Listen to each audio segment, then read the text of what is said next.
पर सुखा, आज तूने अपने बाप की मर्यादा ही नहीं बल्कि अपने बाप की मर्यादा को ललकारा है तूने। एक बात काल खोल कर सुन ले नादान लड़की, घर का एक मर्द बिना घर जाए तो सिर्फ एक नस्ल बर्बाद होती है, अगर घर की एक औरत बिगड़ जाए तो सात सात नस्लें बर्बाद हो जाए। और तूने आज मेरी मर्यादा और मेरे कुल को कलंकी कर दिया। मेरी हिम्मत कैसे हुई मेरे काल से ही मोहब्बत करके और मुझसे इसके इजहार करते हुए।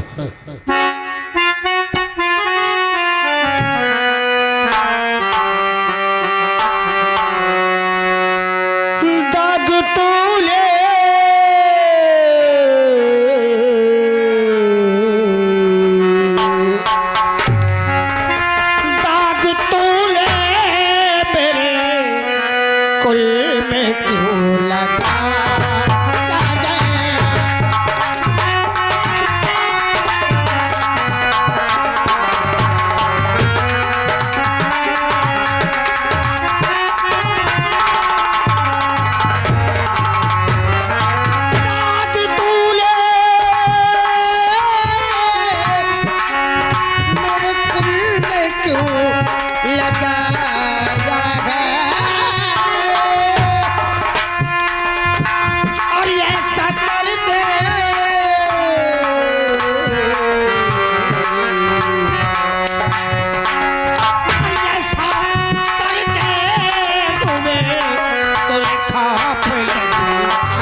चिली पापली, तूने मेरे कुल को कलंकी किया है और ये भी गाली से तुझे चिली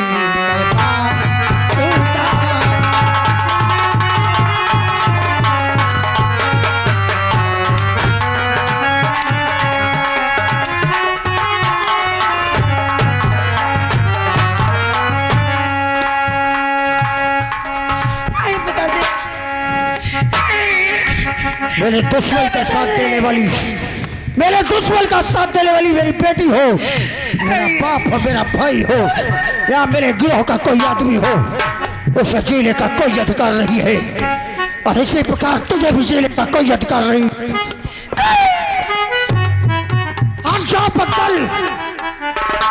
रुक जाइए सरदार जी, मैं मानता हूं कि गलती किया है। कहां भाग कर जाएगा गुलशन? वो भाग कर जाए या ना जाए, लेकिन इस नादान लड़के ने मेरी मर्यादा मिट्टी में मिलाया है, इसे जीने का कोई अधिकार नहीं है। लेकिन सरदार, अभी तो आप बहुत बड़ी बड़ी बातें कर रहे थे कि इस लड़की पे मेरा बेटा नजर आता है, आज इसी को गोली मार रहे हैं। हम मानते हैं, लेकिन मर्यादा भंग करने वाला बेटा हो या बेटी हो, उसे जीने का कोई अधिकार नहीं। लेकिन सरदार जी, आप जैसे गुलशन को सजा दिया था उसी प्रकार की सजा इसको कोई दे दो तो ठीक है, ले जाओ इसको और जहां गुलशन बंधा था वहीं बांध दो इसे। ठीक है सरदार। अगर गुलशन नहीं मिला तो मैं ही से गोली मार दूंगा। मंगल सिंह, सरदार जी, मेरी मार खाने के बाद शेर भी छलांग लगाना भूल जाता है और वो तो एक मामूली छोकरा है। मैंने उसे मारा है, उसमें इतनी ताकत रही कोई जंगल को पार कर सके। सारे लोग चारों तरफ से इस जंगल को घेर लो, वो कभी ना ये जंगल छोड़कर चले ना पाए।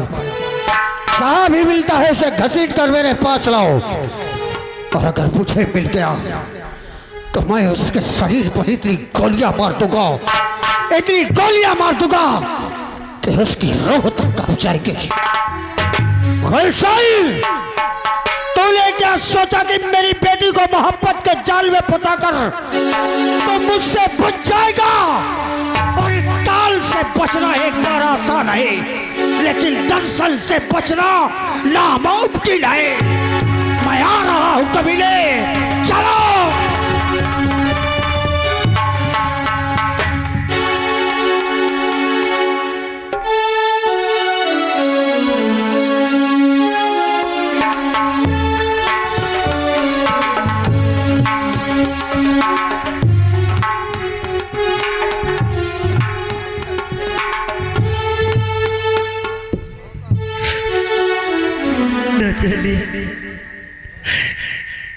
कि अपना मेरा बेटा मुझे नहीं मिलेगा,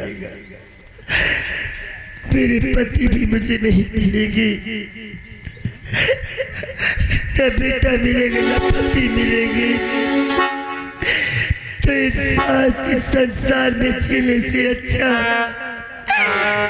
तो मैं मर क्यों नहीं जाती।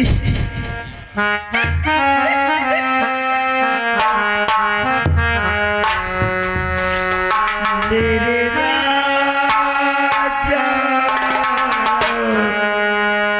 मेरे लाल,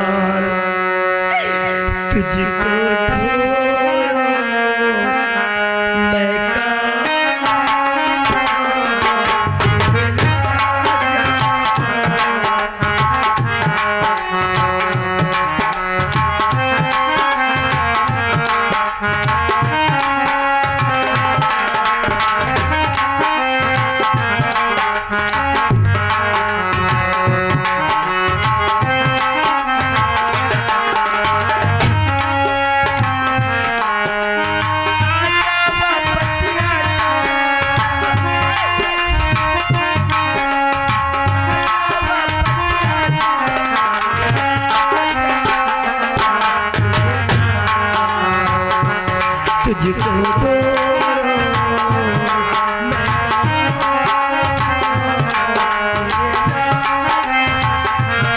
क्या बताओ, ऐसा लगता है जंगल में कोई दुखियारी रो रही है। चलता उसके पास एक कान्हा बिचारी जो रो रही है।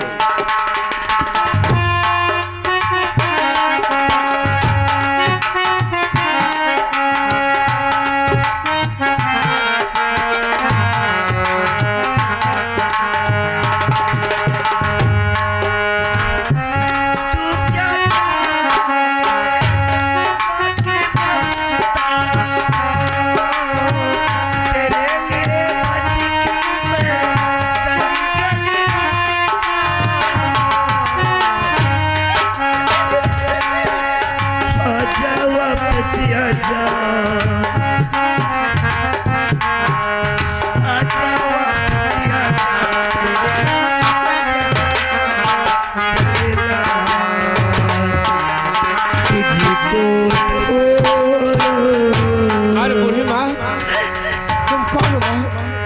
इस जंगल में क्यों रो रही हो? क्या बात है बूढ़ी माँ, बताओ।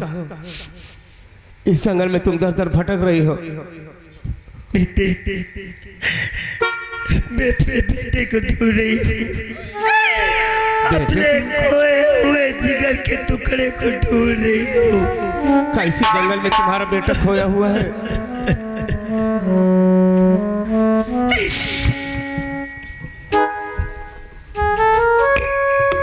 दर दर भटकती उसकी याद में यही सोचती हूँ, शायद भगवान को इस भागल पर दया आ जाए, मेरे बच्चे से मुझे मिला दे। कहाँ तुम्हारा बेटा है? बूढ़ी माँ मुझे बताओ, कैसे तुम्हारा बेटा है? मुझे मिलेगा तो मैं आपके पास जरूर लेकर आऊंगा। बूढ़ी माँ बताओ। मेरे बेटे के हाथ में त्रिशूल का निशान है, त्रिशूल का निशान? हाँ, अगर उस निशान को मैं आज भी देख लूं तो मैं पहचान जाऊंगी कि मेरा बेटा है ये। क्या बताऊं, एक निशान तो मेरे है, लेकिन मैं तो अपने अब्बा हुजूर का बेटा हूं। लेकिन हो सकता है इसे दिखा जिसे तसल्ली हो, और ये बेचारी इसका दर दर भटकना छूट जाए। बूढ़ी माँ, एक निशान मेरे भी है, क्या आपको दिखाऊं मैं? कहीं ऐसा तो तुम्हारे बेटे का निशान नहीं है? निशान? हाँ बूढ़ी माँ, तुम्हारे हाथ में? हाँ माँ, मेरा भी एक निशान है। दिखाओ।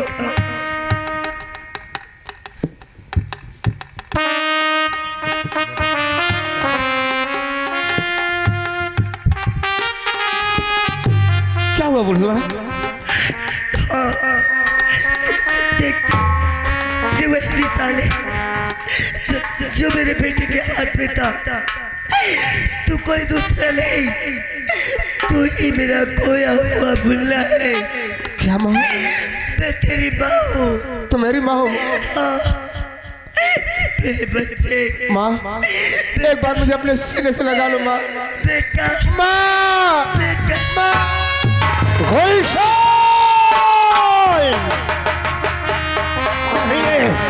तो भाग कर जाएगा कहाँ? चारों तरफ मुझे यहाँ से लेकर चलो मेरे माँ। आदमी है, आराम से नहीं, चारों तरफ मेरे आदमी है। मैं कहता हूँ हट जाओ सामने से, कहीं ऐसा ना हो कि इस कमीने को मिटाने में मुझसे फिर कोई अलग होता है।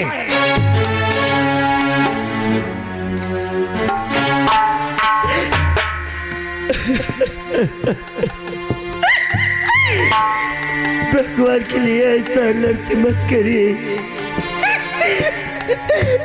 मेरे बच्चे को मुझसे मत छीनिए। तुम्हारा बच्चा नहीं, ये तुम्हारा बच्चा या तुम्हारा बेटा नहीं हो सकता। ये मेरा दुश्मन है और मैं इसकी मौत हूँ। मैं कहता हूँ हट जाओ मेरे सामने से, इसका कवच बनने की चेष्टा मत करो। मैं इसकी मौत हो रही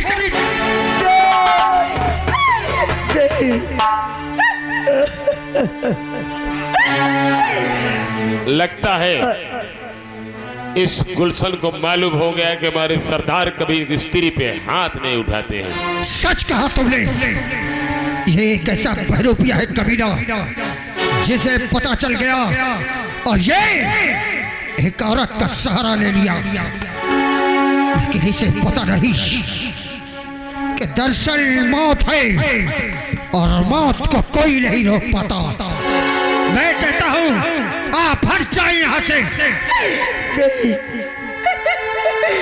अगर आप इसे मारना चाहते हैं तो इससे पहले मुझे मार दो, क्योंकि मैं अपने आंखों के सामने अपने बच्चे को मरते नहीं देख सकती, नहीं देख सकती। बच्चा बच्चा बच्चा पकड़। जी सरदार। बार बार ये औरत उसका कवच बन रही है हाँ, और उसके लिए अपने प्राणों को भी देने के लिए तैयार है। यही तो मैं समझ नहीं पा रहा हूँ सरदार। ये हराम ज्यादा कह रहा कि मेरे माँ का तुम कातिल हो। हाँ हाँ, और ये माँ कहाँ से पैदा हो गई मुझे समझ में नहीं आ रहा है। पकड़। जी सरदार। इनसे पूछा जाए, क्या पूछा? अगर इसका पता और इनका पता एक निकला, इनका परिवार उसका परिवार एक निकला, इनका गांव उनका गांव एक निकला, तो हम इसे छोड़ देंगे, क्योंकि हम किसी दुखियारी का आंसू नहीं बन सकते। बल्कि हमने प्रतिज्ञा किया है कि हम हमेशा लाचार मजबूर बेसहारा के आंसू को पोंछेंगे।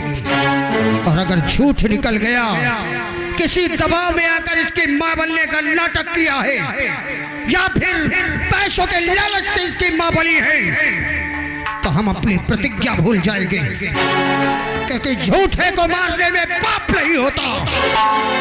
पूछो इनसे ये कहाँ की रहने वाली है और कौन है। ठीक है सर।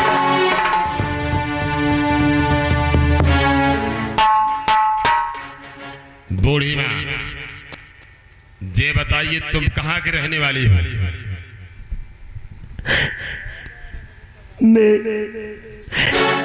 जिला जौनपुर गांव मुरादाबाद की रहने वाली हूँ।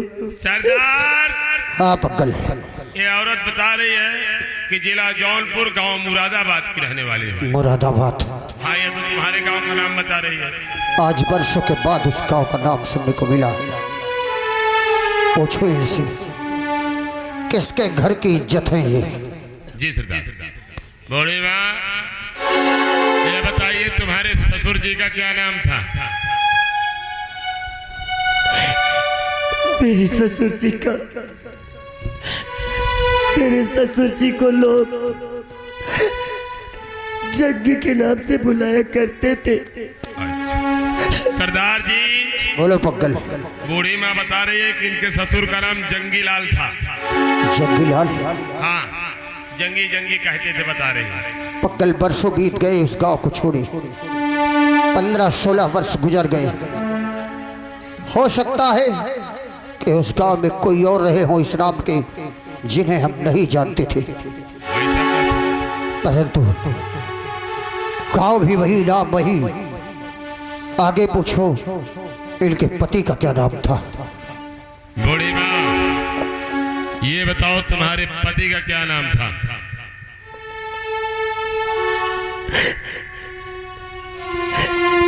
आज तक हो गए मैं कभी अपने जबान पर अपने पति का नाम नहीं लाई।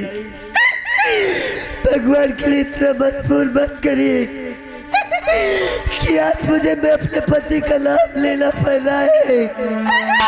अगर नाम नहीं लोगी, अगर नाम नहीं बताओगी तो इस लौंडे को हमारे सरदार गोली मार देंगे। नहीं, मैं इसके खातिर नाम क्या, अगर तुम कह दो कि तुझे इसके खातिर मिटना है, मरना है, तो मैं हंसते हंसते मर जाऊंगी। तो बताइए तुम्हारे पति का क्या नाम था?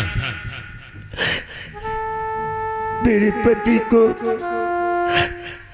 लोग दर्शन कहा करते थे। दर्शन कहा करते थे? सरदार जी, सुना है आपने? हाँ पक्कल, आप खुद ही बात कर लीजिए।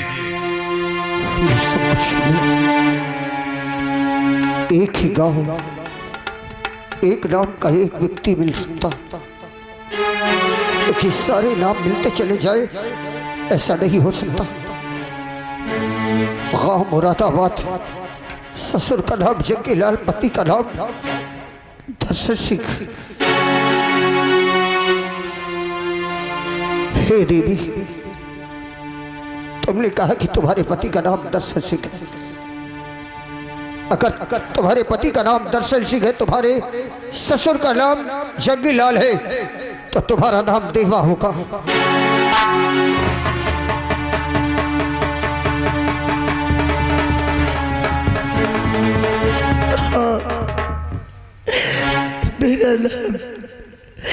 मेरा नाम देवा है। अगर तुम्हारा नाम देवा है तो हमारे मन में एक शंका है।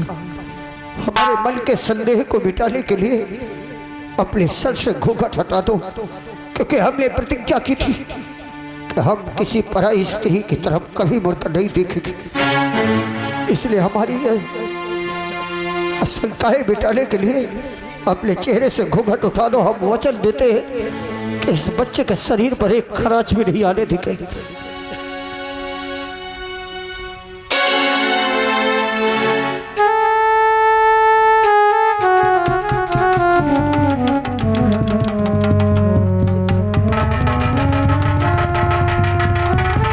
देवा,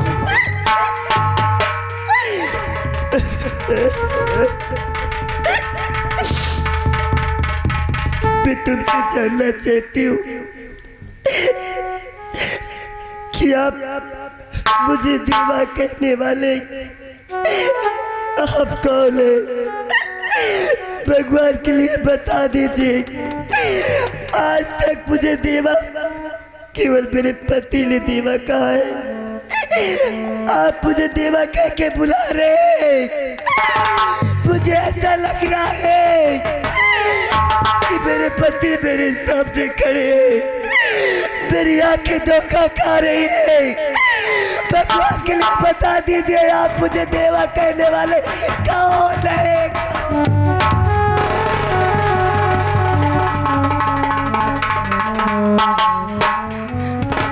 किस मुंह से कहूँ, किस मुंह से कहूँ कि मरली की हालत में तुम्हें छोड़कर चला गया था मैं। किस मुंह से कहूँ कि जिस हालात में अपनी औरत को, अपने बच्चे को कोई नहीं छोड़ सकता, उस हालात में दर्शन सिंह छोड़कर चला गया था। देवा, मैं कोई और नहीं देवा, वही बदनसीब तुम्हारा पति दर्शन हूँ।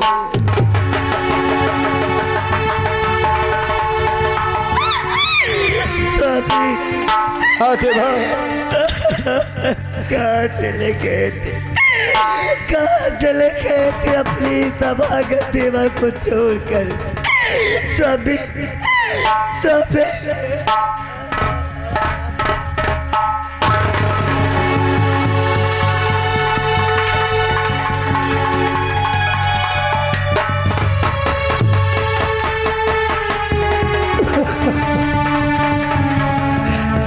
मैंने तो आशा छोड़ दी थी देवा कि अब कभी तुम्हारा मेरा मिलन होगा। उम्मीदें छोड़ बैठा था कि कभी मेरे परिवार से मेरा मिलन होगा, और आज मिला भी तो किस हालात पर।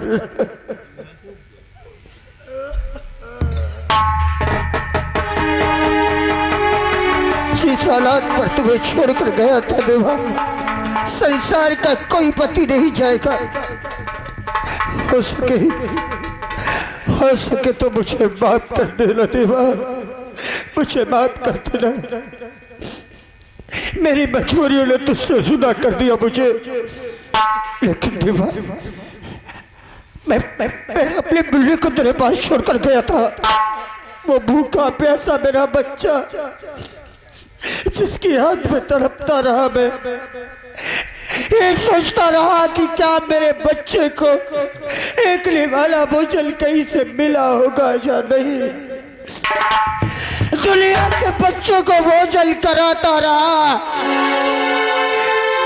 लेकिन बदनसीब अपने बेटे के मुख में एक निवाला डालने की नौबत कभी नहीं पाया। बोल देवा, मेरा मुल्ला कहाँ है? बता देवा, एक बार सिर्फ जी करता है कि उसे अपने सीने से लगाकर जी भर के प्यार करूं। एक बार वो मुझे बाबूजी कहकर मेरे सीने से लगे, मैं अपने हाथों से उसे खाना खिलाऊं। और ये आ गए। बोलो देवा, बोलो। आयाम एक छोटा सा बच्चा है, सुमेर के लड़के आयाम की तरफ से सैन्य की कद्र करते हुए 10 रुपए का पुरस्कार हमारी पार्टी साहब को धन्यवाद एवं बार बार शुक्रिया करती है। बोलो देवा, कहाँ है मेरा मुल्ला? आप अपने बेटे से मिलना चाहते, अपने मुल्ला से मिलना चाहते? हाँ देवा। इस लड़के को देख रहे हो? हाथ बाती खाओ बेशे। अरे कोई और नहीं साबी, ये वही अभागा है, ये फ्लाई मुल्ला है, ये तुम्हारा खून है।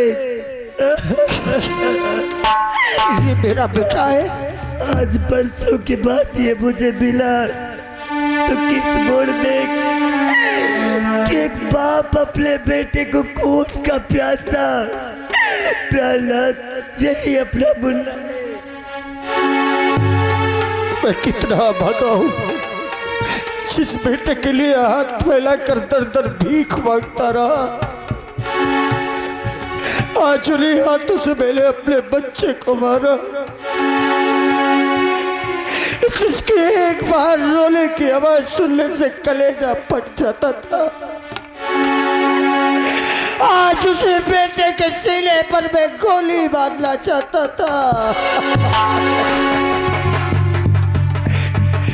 बेटे गुलशन, माँ तुम मेरी माँ हो सकती हो, लेकिन ये मेरे बाबूजी नहीं हो सकते। कैसी बात कर रहा है मेरे बच्चे? हाँ माँ, ये हत्यारा है। मेरे बाबूजी होते मुझे इतनी बेरहमी से नहीं मारते माँ। नहीं। सच कहा बेटे, सच कहा तूने। मुझे तेरे बाप होने का अधिकार जताने का कोई अधिकार नहीं है। और आप हैं घर मालिक के मामा जी कानपुर वाले। कार्यक्रम की कदर करते हुए आप ये 20 रुपए पुरस्कार दे रहे हैं। पार्टी स्वागत करती है। मुझे कोई अधिकार नहीं है तुझे ये कहने का कि मैं तेरा बाप हूँ, क्योंकि वह अधिकार मैंने आज से 15 साल पहले खो दिया बेटे। लेकिन ये क्यों भूल करता है कि संसार में हालात मजबूरियां एक दूसरे से अलग कर देते हैं। मानता हूं कि तू कहता है कि तू मेरा बेटा नहीं है। एक बार बाप अपनी औलाद को पहचानने में धोखा खा सकता है, भाई अपने भाई को पहचानने में धोखा खा सकता है, लेकिन माँ अपनी औलाद को पहचानने में कभी धोखा नहीं खाती। आखिर बेटे तू कहता था कि मैं तेरे माँ का कातिल हूँ, तो कौन है तू? कौन तेरी माँ है? कौन तेरा बाप है? और आप है रामदास गोनपुर निवासी हैं। आप ये 10 रुपए पुरस्कार दे रहे हैं। हमारी पार्टी साहब को धन्यवाद करती है। और ये आगे इन्हीं के साथ जिन बच्चे का मुंडन हुआ है उनके पिताजी के मामा जी की ओर से 20 रुपए का पुरस्कार दे रहे हैं। हमारी पार्टी तहे दिल से शुक्रिया अदा करती है। और जिस बच्चे का मुंडन हुआ उस बच्चे के मौसिया खागा वाले 21 रुपए का पुरस्कार करते पार्टी स्वागत करती है। बोल बेटे। मैं मानता हूँ कि मेरी पत्नी की तड़पती हालत देखकर, मैं तो बेटे के वियोग में तड़पते हुए देखकर तेरे मन में आ गया कि मैं इसे माँ कहूँ। तूने उसे माँ कहा, लेकिन बेटे तू असली बेटा किसका है? तेरी माँ कौन है जिसकी मैंने हत्या की है? मेरे अब्बा हुजूर हाजी जी, मैं उनका बेटा हूँ। क्या कहा तूने? तो हाजी का बेटा है? हाँ मैं हाजी का बेटा हूँ। नहीं गुलशन नहीं, ये तेरी भूल है। तू हाजी का बेटा नहीं हो सकता। और जिस बच्चे का मुंडन हुआ है बच्चे की आजी जी हैं, चौफिरवा से चलकर आई हैं। ये 21 रुपए पुरस्कार दे रही है। पार्टी स्वागत करती है। वही मेरे अब्बा हुजूर मुझे पढ़ाया लिखा है। पगल इधर आ। जी सरदार। तूने सुना? ये कह रहा है कि मैं हाजी का बेटा हूँ। नहीं, मैं मानने के लिए तैयार नहीं हूँ। हाँ, तो हाजी का बेटा नहीं है बेटे, क्योंकि हाजी के पास मात्र एक बेटी थी। हाँ, और जिसके औरत का खून सरदार के हाथों से गलती से हो गया है। और उसी समय हम उसकी बेटी को उठा लाए थे। फिर तो उसका बेटा कैसे हो सकता है? मैं तो वहीं पला हूँ, वहीं पढ़ाया लिखा है मुझे। अगर ऐसा है तो ले चल मुझे हाजी जी के पास। सच्चाई क्या है वही बताएंगे बेटे। ठीक है चलो, मैं अपने अब्बा हुजूर के पास ले चलता हूँ। चलो चलो देवा, मुझे यकीन है कि हाजी अली का बेटा नहीं है ये। तुमने जो कहा है वही सच है।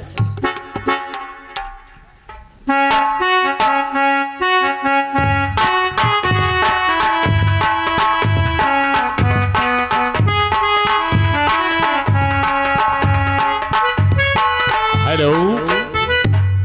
और जिस बच्चे का मुंडन हुआ उस बच्चे की माई आपकी तरफ से 60 रुपए का पुरस्कार है। पार्टी स्वागत करती है। गुलशन अब्बा हुजूर कहाँ था मेरे बेटे? अब्बा हुजूर मैं बहुत परेशान हूँ। और आप है बच्चे के बाबा जी जो विक्रमपुर से आए हैं। आप ये 20 रुपए पुरस्कार दे रहे हैं। पार्टी स्वागत करती है। क्या कहा? परेशान हूँ? हाँ अब्बा हुजूर। किस लिए? अब्बा हुजूर इसके परेशानी का कारण मैं